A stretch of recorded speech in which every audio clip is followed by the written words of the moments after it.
इस वक्त खड़े हैं जनाब हम दरिया स्वां के किनारे और ये बड़ी खूबसूरत नर्सरी बनी हुई है ताहिर भाई और शाहिद भाई की।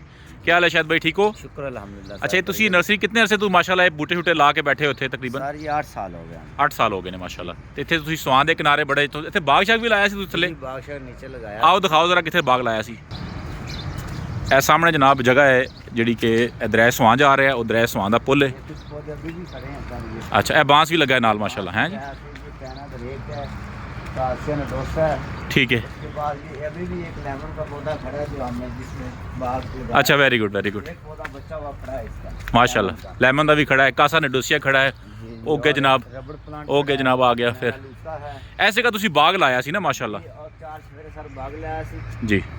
अच्छा, इस ਅਸੀਂ ਤੁਹਾਡੇ ਨਾਲ ਮਿਲ ਕੇ 21 ਤਾਰੀਖ ਨੂੰ ਸਾਡਾ ਪ੍ਰੋਗਰਾਮ ਹੈ ਕਿ ਅਸੀਂ 21 ਤਾਰੀਖ ਨੂੰ ਤੁਹਾਡੇ ਨਾਲ ਮਿਲ ਕੇ ਇੱਥੇ ਅਸੀਂ ਬੂਟੇ ਲਾਈਏ।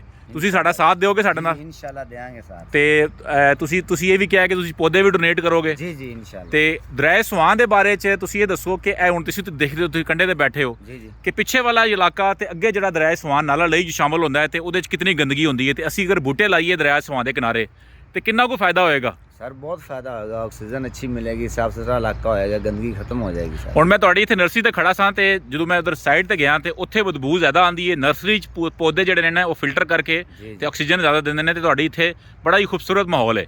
ਤੇ ਅਗਰ ਇਸ ਤਰ੍ਹਾਂ ਹੀ ਦਰਿਆ ਸਵਾਂ ਦੇ ਕੰਢੇ ਕੰਢੇ ਜਿੱਥੇ ਵੀ ਸਾਡਾ ਸ਼ਹਿਰ ਆਬਾਦ ਹੈ ਉਹਦੇ ਕਿਨਾਰੇ ਅਗਰ ਇਸ ਤਰ੍ਹਾਂ ਹੀ ਨਰਸਰੀ ਵਾਲੇ ਬੈਠ ਜਾਣ ਤੇ ਉੱਥੇ ਆ ਕੇ ਪੌਦੇ ਵੀ ਲਗਾਉਣਗੇ, ਲੋਕਾਂ ਨੂੰ ਪਲਾਂਟੇਸ਼ਨ ਵੀ ਕਰਨਗੇ ਤੇ ਲੋਕਾਂ ਨੂੰ ਤਰਗੀਬ ਵੀ ਦੇਣਗੇ, ਤੇ ਕੀ ਖਿਆਲ ਹੈ ਤੁਹਾਡਾ? बहुत अच्छा सारा आइडिया सर। ਚਲੋ ਤੁਹਾਡੇ ਨਾਲ ਮਿਲ ਕੇ ਨਾ 21 ਤਾਰੀਖ ਨੂੰ ਅਸੀਂ ਸਵੇਰ 9 ਵਜੇ ਅਸੀਂ ਸਿਵਲ ਸੁਸਾਇਟੀ ਨੂੰ ਦਾਵਤ ਦੇਵਾਂਗੇ ਕਿ ਇਸ ਜਗ੍ਹਾ ਤੇ ਇਹ ਪੌਦੇ ਜਿਹੜਾ ਅਸੀਂ ਲਗਾਈਏ ਇਹ ਕੰਢੇ ਦਰਿਆ ਦੇ ਕੰਢੇ ਕੰਢੇ।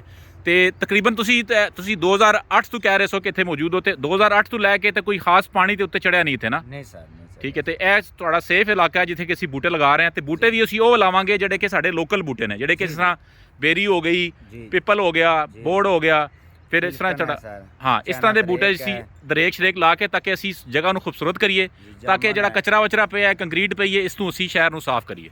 ਠੀਕ ਹੈ ਜਨਾਬ, ਬੜੀ ਮਿਹਰਬਾਨੀ। ਤੁਸੀਂ ਬੜਾ ਤੁਹਾਨੂੰ ਅੱਛਾ ਲੱਗਿਆ ਤੁਹਾਡਾ ਮਿਲ ਕੇ, ਤੇ 21 ਤਾਰੀਖ ਨੂੰ ਤੁਹਾਡੇ ਨਾਲ ਮੁਲਾਕਾਤ ਹੋਏਗੀ। ਬੜੀ ਮਿਹਰਬਾਨੀ।